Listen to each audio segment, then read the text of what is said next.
Thank you, Mr. Speaker, sir. I thank the honourable member for this question, given that it can be a great testament of this cadetship training at the school level.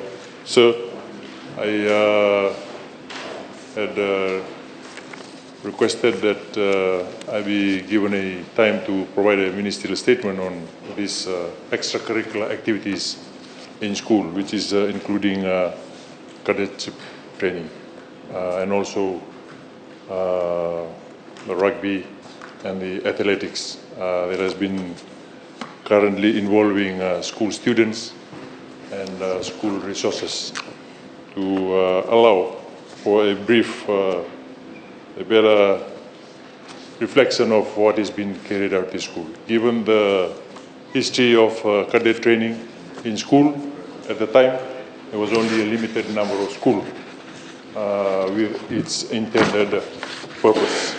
But now, there's about 30 schools that has been currently enrolled in cadet training, and in line with the SDG 4, this is now part of the lifelong learning.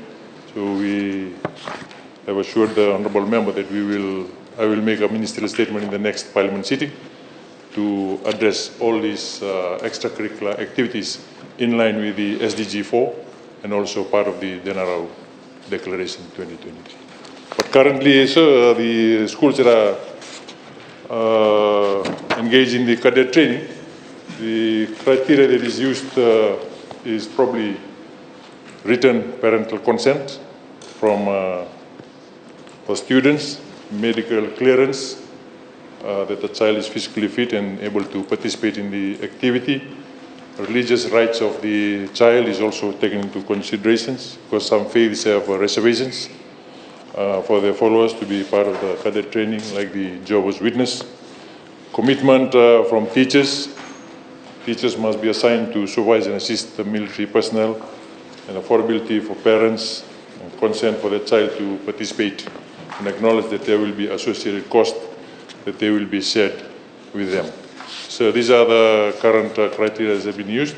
But like I said, if I will be giving a ministerial statement covering these extracurricular activities that are involving students in school. Now,